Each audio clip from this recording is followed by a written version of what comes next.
बुद्धं शरणं गच्छामि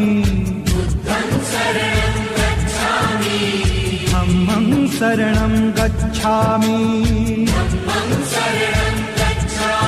संघं शरणं गच्छामि। प्रिय विद्यार्थियों नमस्कार। आज हम स्नातक तृतीय वर्ष हिंदी साहित्य प्रश्न पत्र प्रथम अर्वाचीन काव्य से कविवर रामधारी सिंह दिनकर द्वारा रचित कविता बुद्धदेव अर्थात बोधिसत्व का रसास्वादन करेंगे। अमिताभ गौतम बुद्ध ने संसार को दुखों से मुक्त करने के लिए, लोक कल्याण के लिए, जन जन को सुख देने के लिए मोह माया ममता के सारे बंधन तोड़ दिए थे और वे तपस्या के मार्ग पर अग्रसर हो गए थे। वे वीतराग बन गए थे, महाप्राण कर उन्होंने प्रस्थान कर लिया था। इसलिए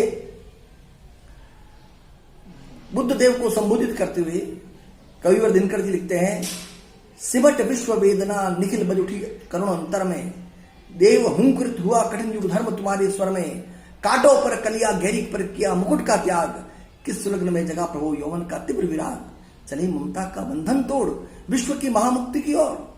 कवि कहते हैं कि सारे संसार की वेदना तुम्हारी करुणा से भरे हृदय में बजने लगी थी और तुम्हारे स्वर में युग धर्म, पूरे युग की वाणी, पूरे युग की विधा वेदना हुंकृत हुई थी।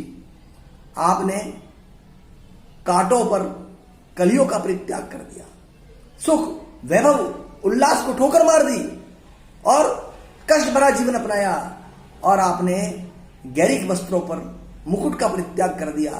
हे प्रभु बताइए, ऐसा कौन सा शुभ अवसर था, ऐसी कौन सी शुभ घड़ी थी जब आपके मन में यौवन का तीव्र वैराग्य पैदा हुआ, युवावस्था में वैराग्य का ये भाव जगा, वह कौन सी शुभ घड़ी थी। चले ममता का बंधन तोड़, आपने ममता के सारे बंधन तोड़ दिए और आप चल पड़े विश्व की महामुक्ति की ओर। आप इस विश्व को मुक्ति दिलाने के लिए, कष्टों से दूर करने के लिए चल पड़े। तप की आग, त्याग की ज्वाला से प्रबोध संधान किया। आपने तपस्या की आग से और त्याग की आग से बोध प्राप्त किया, ज्ञान प्राप्त किया, प्रबोध का संधान किया। विष पी स्वयं अमृत जीवन का त्रिषित विश्व को दान दिया। आपने जहर पिया, गरल पिया, जीवन का गरल पान आपने किया और संसार को, इस प्यासे संसार को आपने जीवन का अमृत दिया। वैशाली की धूल चरण चूमने ललक ललचाती है। वैशाली की धूल आज भी उल्लास पूर्वक आपके चरण चूमना चाहती है और स्मृति पूजन में तप कानन की लता पुष्प बरसाती है। हे बोधिसत्व, हे अमिताभ, आज भी जहां आपने तप किया था उस तपस्थली की लताएं, उस तप कानन की लताएं आज भी आपकी स्मृतियों में पुष्पों का वर्षण कर रही है। कविवर दिनकर लिखते हैं, वट के नीचे खड़ी खोजती लिए सुजाता खीर तुम्हें, बोधि वृक्ष तल बुला रहे को कलरव में कोकिल खीर तुम्हें। आज भी वट वृक्ष के नीचे खड़ी सुजाता तुम्हारा इंतजार कर रही है खीर लेकर के। कहने का आशय यह है कि इस युग में भी अनेक सुजाताएं आपसे बोध प्राप्त करना चाहती है, अनेक सुजाताएं अपनी मुक्ति का मार्ग ढूंढ रही है। बोधि वृक्ष तल बुला रहे कलरव में कोकिल खीर तुम्हें, और कोयल तोते आदि कलरव कर रहे हैं, उस बोधि वृक्ष पर बोल रहे हैं और आपको पुकार रहे हैं। शस्त्र भार से विकल खोजती रह धारा अधीर तुम्हें। यह धरती आज शस्त्र भार से बहुत व्याकुल है। आज इस धरती के निवासी शास्त्रों से दूर हो गए हैं और शस्त्र के ज्यादा निकट हो गए हैं और शस्त्र के भार से व्यथित धरती आज आपको पुकार रही है। प्रभु पुकार रही व्याकुल मानवता की जंजीर तुम्हें। हे प्रभु, आज मानवता जंजीरों में जकड़ी हुई है, आज मनुष्यता जंजीरों में बंद है और ये मानवता की जंजीर मुक्ति के लिए आपका इंतजार कर रही है, आपको पुकार रही है। आगे कवि लिखते हैं, आह सभ्यता के प्रांगण में आज गरुड़ वर्षण कैसा, घना शिखा निर्वाण दिलाने वाला यह दर्शन कैसा। आज हम सभ्य तो बहुत हो गए, लेकिन आज सभ्यता के नाम पर जहर बरस रहा है।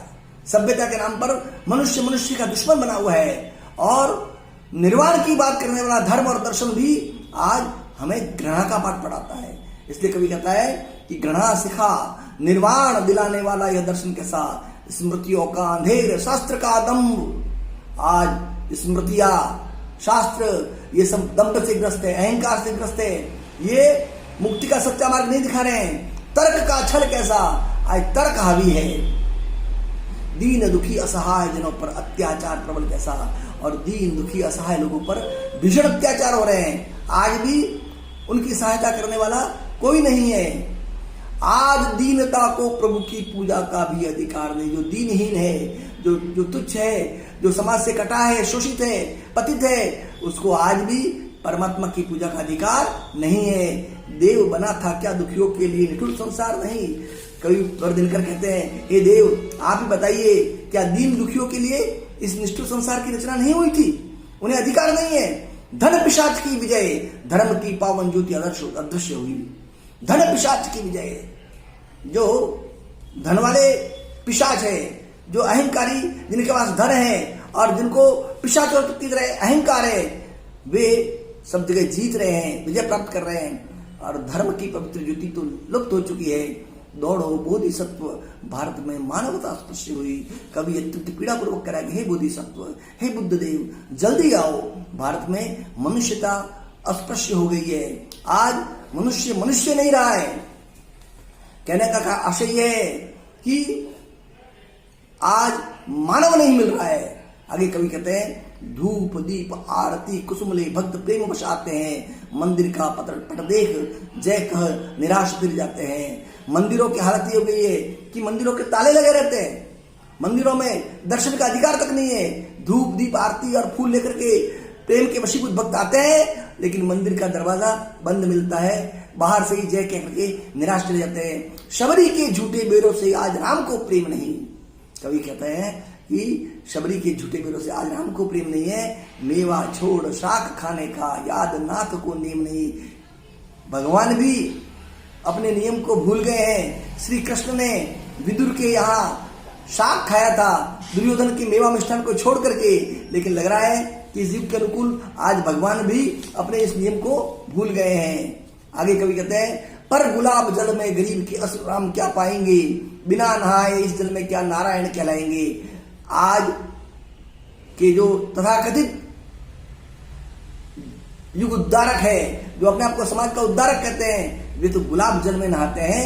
वे उस गुलाब जल में गरीब के आंसू कैसे पा सकते हैं? जो गरीब की आंसुओं में नहीं नहाए, जो गरीब की पीड़ा और पसीने में नहीं नहाए, वो भला बिना नहाए इस जल में क्या नारायण कहलाएंगे?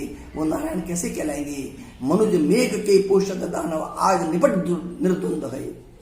जो मनुष्य की आहुति दे रहा है, जो मनुष्यता को होम रहा है, ऐसा दानव, ऐसी दानवता आज बिना नियंत्रण के हो गई है, निर्द्वंद हो गई है।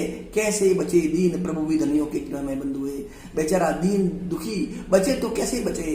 क्योंकि जो दीन दयाल है, जो दीनों पर दया करने वाला है, वो तो खुद धनवानों के घर में बंद हो गया है, कैद हो गया है। अनाचार की तीव्र आग में, अनाचार की तीव्र आंच में अपमानित अकुलाते हैं। जो अपमानित थे, जो शोषित थे, जो पीड़ित थे, उनके साथ अनाचार हो रहा है, दुर्व्यवहार हो रहा है। जागो बोधिसत्व, भारत के हरिजन तुम्हें बुलाते हैं। इस देश में जो अस्पृश्यता का काला कलंक था, उस पर कहते हुए, लिखते हुए कवि कहते हैं, हे बोधिसत्व जागो, भारत के हरिजन, भारत के सच्चे भक्त तुम्हें पुकार रहे हैं। जागो विप्लव के वाक, आप क्रांति की वाणी हैं। हे बोधिसत्व, आप क्रांति की वाणी थे, आप जागो दम्भियों के इन अत्याचारों से। दम्भी, अहंकारी, घमंडियों के जो अत्याचार हो रहे हैं, इन अत्याचारों को नष्ट करने के लिए जागो। जागो हे जागो तप निधान दलितों के हाहाकारों से।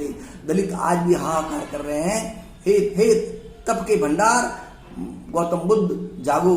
जागो गांधी पर किए गए नर पशुपतियों के वारों से।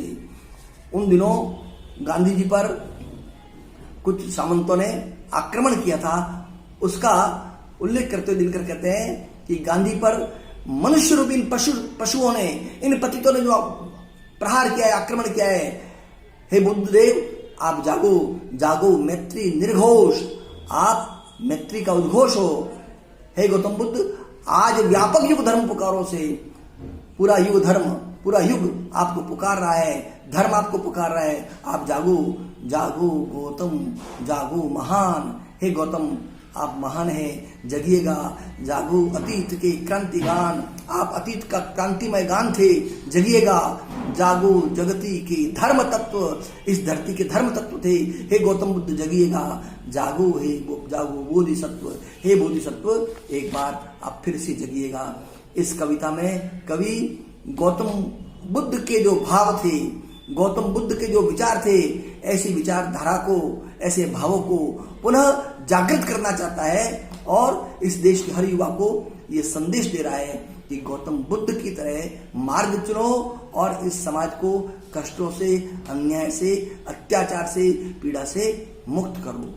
प्रिय विद्यार्थियों, इस कविता का भी आप आनंद के साथ रसास्वादन करें, कविता के मर्म को समझें और कहीं कोई जिज्ञासा हो तो मुझसे संपर्क करें। धन्यवाद, नमस्कार। बुद्धं शरणं गच्छामि,